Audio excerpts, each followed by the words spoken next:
श्री शिवमृत्युञ्जय स्तोत्रम् रत्नसानुशरासनं रजताद्रिशृङ्गनिकेतनं शिञ्जिनीकृतपन्नगेश्वर अच्युतानलसायकं क्षेप्रदग्धपुरत्रयं त्रिदशालयैरभिवन्दितं चन्द्रशेखरमाश्रये मम किं करिष्यति वै यमः पञ्चपादपपुष्पगन्धि पदाम्बुजद्वयशोभितं फाललोचनजातपावक दग्धमनमथ विग्रहं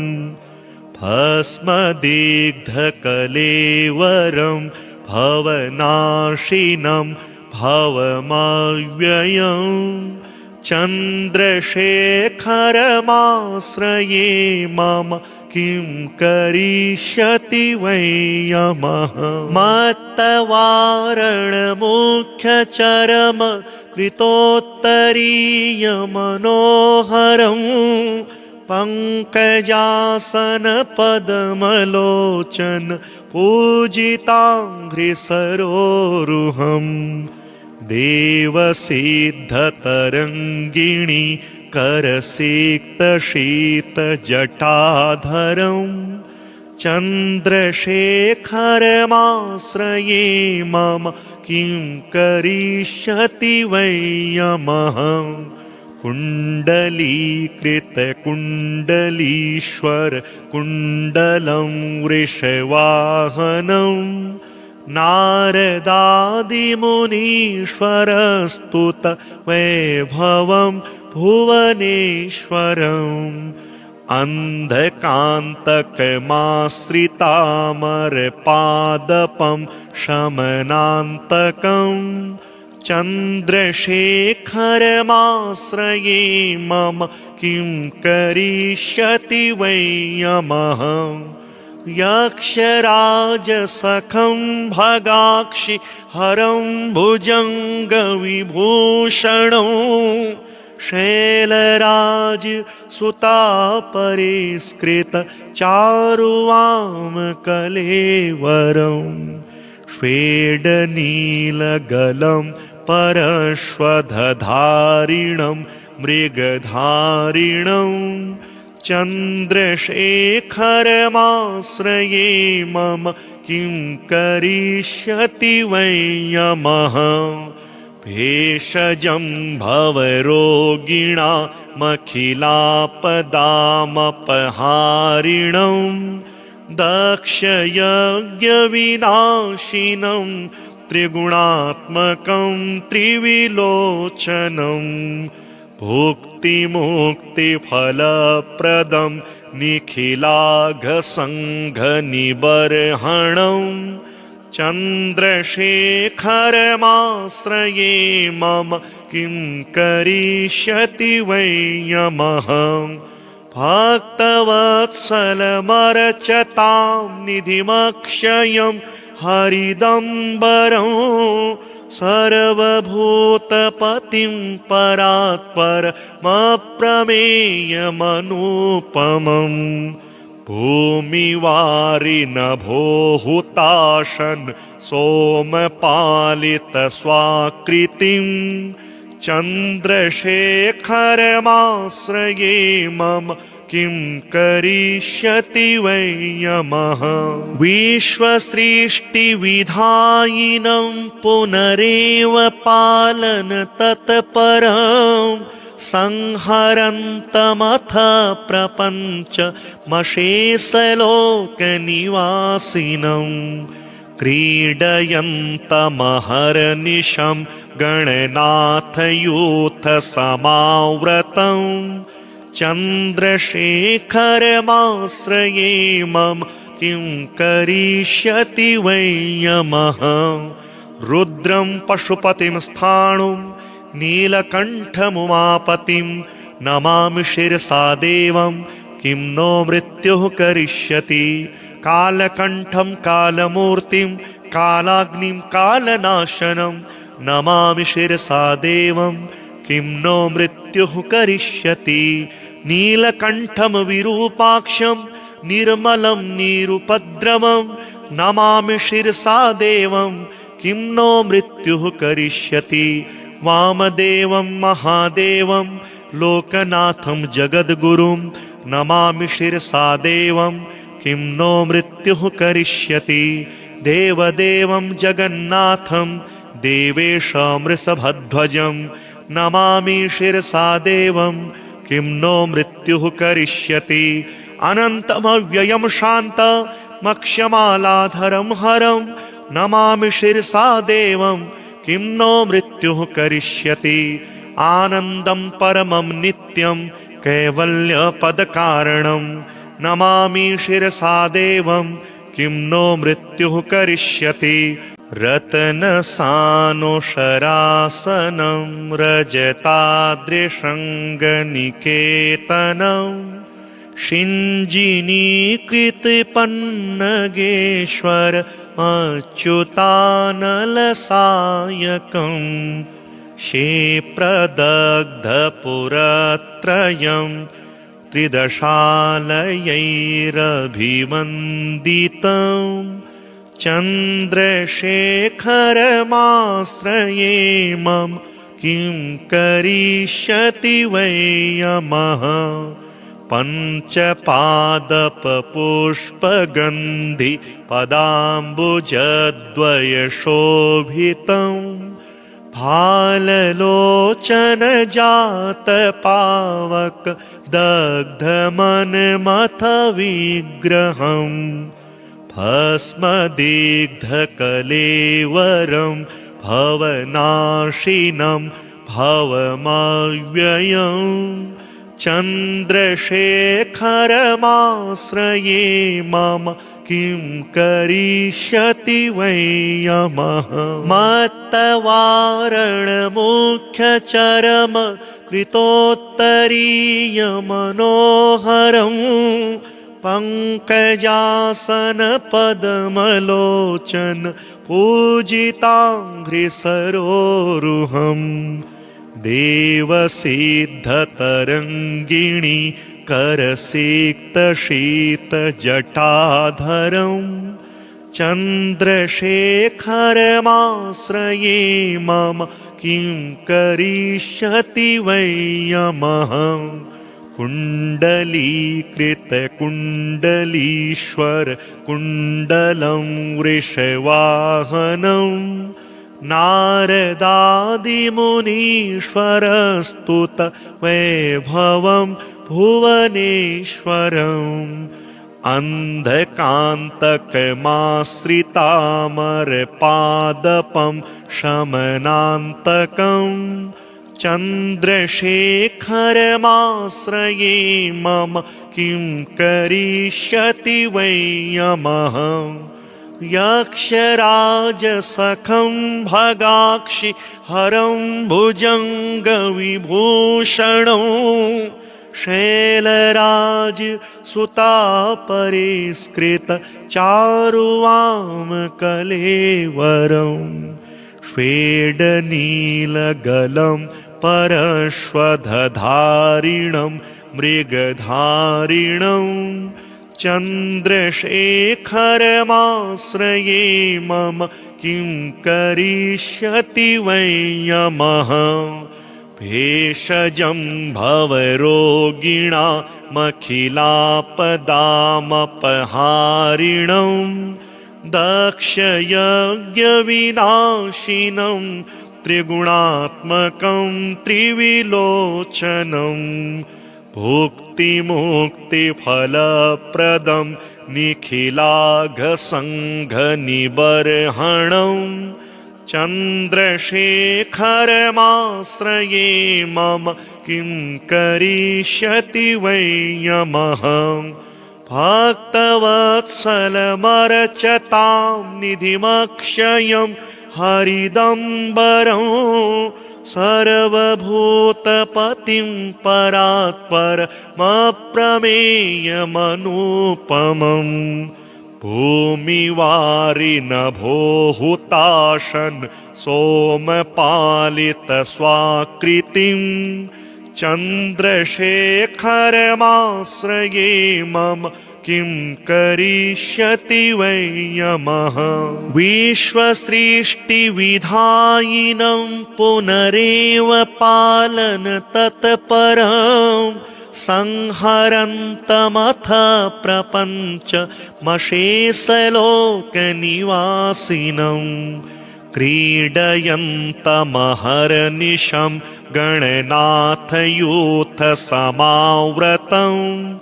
चन्द्रशेखरमाश्रये मम किं करिष्यति वै यमः रुद्रं पशुपतिं स्थाणुं नीलकण्ठमुमापतिं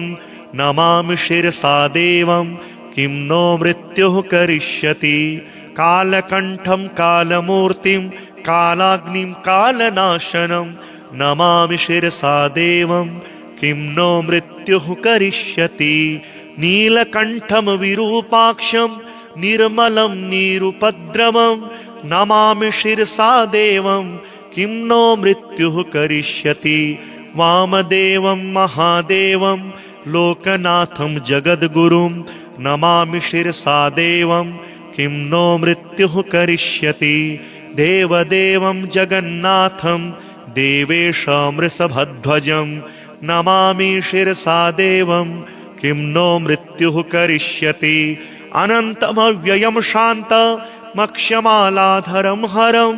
नमामि शिरसा देवं किं नो मृत्युः करिष्यति आनन्दं परमं नित्यं कैवल्यपदकारणं नमामि शिरसा देवं किं नो मृत्युः करिष्यति रत्नसानुशरासनं रजताद्रिशृङ्गनिकेतनं शिञ्जिनीकृतपन्नगेश्वर अच्युतानलसायकं क्षेप्रदग्धपुरत्रयं त्रिदशालयैरभिवन्दितं चन्द्रशेखरमाश्रये मम किं करिष्यति वै यमः पञ्चपादपपुष्पगन्धि पदाम्बुजद्वयशोभितं फाललोचनजातपावक दग्धमनमथ विग्रहं भस्मदिग्धकलेवरं भवनाशिनं भवमव्ययम् चन्द्रशेखरमाश्रये मम किं करिष्यति वै यमः मत्तवारणमुख्यचरम कृतोत्तरीयमनोहरं पङ्कजासनपद्मलोचन पूजिताङ्घ्रिसरोरुहम् देवसिद्धतरङ्गिणी करसिक्तशीतजटाधरं चन्द्रशेखरमाश्रये मम किं करिष्यति वै यमः कुण्डलीकृतकुण्डलीश्वर कुण्डलं वृषवाहनं नारदादिमुनीश्वरस्तुत वैभवं भुवनेश्वरम् अन्धकान्तकमाश्रितामरपादपं शमनान्तकं चन्द्रशेखरमाश्रये मम किं करिष्यति वै यमः यक्षराजसखं भगाक्षि हरं भुजङ्गविभूषणं शैलराज सुतापरिष्कृत चारुवामकलेवरं श्वेडनीलगलं परश्वधधारिणं मृगधारिणं चन्द्रशेखरमाश्रये मम किं करिष्यति वै यमः भेषजं भवरोगिणामखिलापदामपहारिणं दक्षयज्ञविनाशिनं त्रिगुणात्मकं त्रिविलोचनं भुक्तिमुक्तिफलप्रदं निखिलाघसङ्घनिबर्हणं चन्द्रशेखरमाश्रये मम किं करिष्यति वै यमः भक्तवत्सलमर्चतां निधिमक्षयं हरिदम्बरं सर्वभूतपतिं परात्परमप्रमेयमनुपमम् भूमिवारिनभो हुताशन् सोमपालितस्वाकृतिं चन्द्रशेखरमाश्रये मम किं करिष्यति वै यमः विश्वसृष्टिविधायिनं पुनरेव पालन तत्परं संहरन्तमथ प्रपञ्चमशेषलोकनिवासिनं क्रीडयन्तमहर्निशं गणनाथयूथसमावृतं चन्द्रशेखरमाश्रये मम किं करिष्यति वै यमः रुद्रं पशुपतिं स्थाणुं नीलकण्ठमुमापतिं नमामि शिरसा देवं किं नो मृत्युः करिष्यति कालकण्ठं कालमूर्तिं कालाग्निं कालनाशनं नमामि शिरसा देवं किं नो मृत्युः करिष्यति नीलकण्ठं विरूपाक्षं निर्मलं निरुपद्रवं नमामि शिरसा देवं किं नो मृत्युः करिष्यति वामदेवं महादेवं लोकनाथं जगद्गुरुं नमामि शिरसा देवं किं नो मृत्युः करिष्यति देवदेवं जगन्नाथं देवेशमृषभध्वजं नमामि शिरसा देवं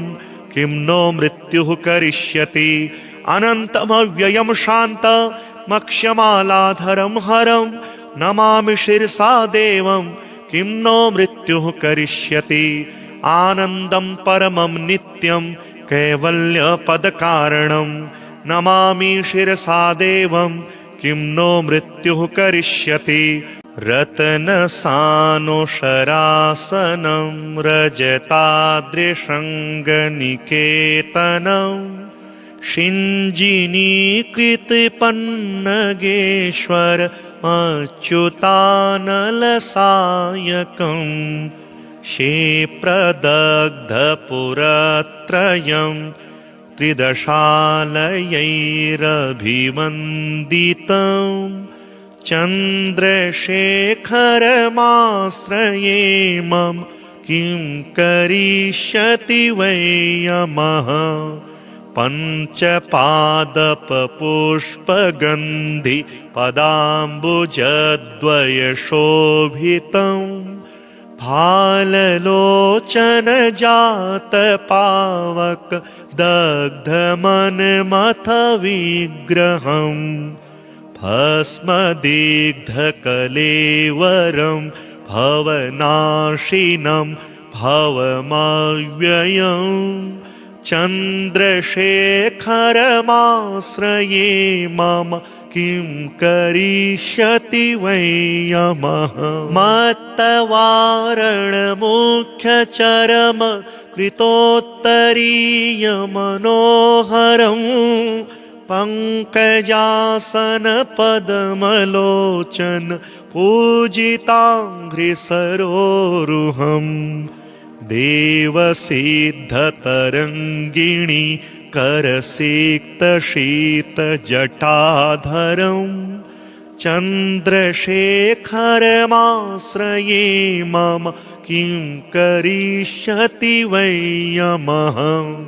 कुण्डलीकृतकुण्डलीश्वर कुण्डलं वृषवाहनं नारदादिमुनीश्वरस्तुत वैभवं भुवनेश्वरम् अन्धकान्तकमाश्रितामरपादपं शमनान्तकम् चन्द्रशेखरमाश्रये मम किं करिष्यति वै यमः यक्षराजसखं भगाक्षि हरं भुजङ्गविभूषणं शैलराज सुतापरिष्कृत चारुवामकलेवरं श्वेडनीलगलं परश्वधधारिणं मृगधारिणं चन्द्रशेखरमाश्रये मम किं करिष्यति वै यमः भेषजं भवरोगिणामखिलापदामपहारिणं दक्षयज्ञविनाशिनं त्रिगुणात्मकं त्रिविलोचनं भुक्तिमुक्तिफलप्रदं निखिलाघसङ्घनिबर्हणं चन्द्रशेखरमाश्रये मम किं करिष्यति वै यमः भक्तवत्सलमर्चतां निधिमक्षयं हरिदम्बरं सर्वभूतपतिं परात्परमप्रमेयमनुपमम् भूमिवारिनभोहुताशन् सोमपालितस्वाकृतिं चन्द्रशेखरमाश्रये मम किं करिष्यति वै यमः विश्वसृष्टिविधायिनं पुनरेव पालन तत्परम् संहरन्तमथ प्रपञ्चमशेषलोकनिवासिनं क्रीडयन्तमहर्निशं गणनाथयूथसमावृतं चन्द्रशेखरमाश्रये मम किं करिष्यति वै यमः रुद्रं पशुपतिं स्थाणुं नीलकण्ठमुमापतिं नमामि शिरसा देवं किं नो मृत्युः करिष्यति कालकण्ठं कालमूर्तिं कालाग्निं कालनाशनं नमामि शिरसा देवं किं नो मृत्युः करिष्यति नीलकण्ठं विरूपाक्षं निर्मलं निरुपद्रवं नमामि शिरसा देवं किं नो मृत्युः करिष्यति वामदेवं महादेवं लोकनाथं जगद्गुरुं नमामि शिरसा देवं किं नो मृत्युः करिष्यति देवदेवं जगन्नाथं देवेशं वृषभध्वजं नमामि शिरसा देवं किं नो मृत्युः करिष्यति अनन्तमव्ययं शान्तमक्षमालाधरं हरं नमामि शिरसा देवं किं नो मृत्युः करिष्यति आनन्दं परमं नित्यं कैवल्यपदकारणं नमामि शिरसा देवं किं नो मृत्युः करिष्यति रत्नसानुशरासनं रजताद्रिशृङ्गनिकेतनं शिञ्जिनीकृतपन्नगेश्वर अच्युतानलसायकं क्षेप्रदग्धपुरत्रयं त्रिदशालयैरभिवन्दितं चन्द्रशेखरमाश्रये मम किं करिष्यति वै यमः पञ्चपादपपुष्पगन्धि पदाम्बुजद्वयशोभितम् फाललोचनजातपावक दग्धमनमथ विग्रहम् भस्मदिग्धकलेवरं भवनाशिनं भवमव्ययम् चन्द्रशेखरमाश्रये मम किं करिष्यति वै यमः मत्तवारणमुख्यचरम कृतोत्तरीयमनोहरम् पङ्कजासनपद्मलोचन पूजिताङ्घ्रिसरोरुहम् देवसिद्धतरङ्गिणी करसिक्तशीतजटाधरम् चन्द्रशेखरमाश्रये मम किं करिष्यति वै यमः कुण्डलीकृतकुण्डलीश्वर कुण्डलं वृषवाहनम् नारदादिमुनीश्वरस्तुत वैभवं भुवनेश्वरम् अन्धकान्तकमाश्रितामरपादपं शमनान्तकम् चन्द्रशेखरमाश्रये मम किं करिष्यति वै यमः यक्षराजसखं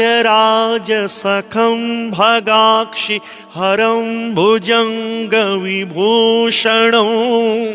शैलराज सुतापरिष्कृत चारुवामकलेवरम्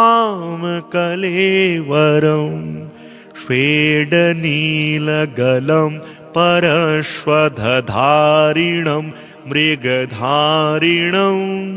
चन्द्रशेखरमाश्रये मम किं करिष्यति वै यमः भेषजं भवरोगिणामखिलापदामपहारिणं दक्षयज्ञविनाशिनं त्रिगुणात्मकं त्रिविलोचनं भुक्तिमुक्तिफलप्रदं निखिलाघसङ्घनिबर्हणं चन्द्रशेखरमाश्रये मम किं करिष्यति वै यमः भक्तवत्सलमर्चतां निधिमक्षयं हरिदम्बरं सर्वभूतपतिं परात्परमप्रमेयमनुपमम् भूमिवारिनभोहुताशन् सोमपालितस्वाकृतिं चन्द्रशेखरमाश्रये मम किं करिष्यति वै यमः विश्वसृष्टिविधायिनं पुनरेव पालन तत्परं संहरन्तमथ प्रपञ्चमशेषलोकनिवासिनं क्रीडयन्तमहर्निशं गणनाथयूथसमाव्रतं चन्द्रशेखरमाश्रये मम किं करिष्यति वै यमः रुद्रं पशुपतिं स्थाणुं नीलकण्ठमुमापतिं नमामि शिरसा देवं किं नो मृत्युः करिष्यति कालकण्ठं कालमूर्तिं कालाग्निं कालनाशनं नमामि शिरसा देवं किं नो मृत्युः करिष्यति नीलकण्ठं विरूपाक्षं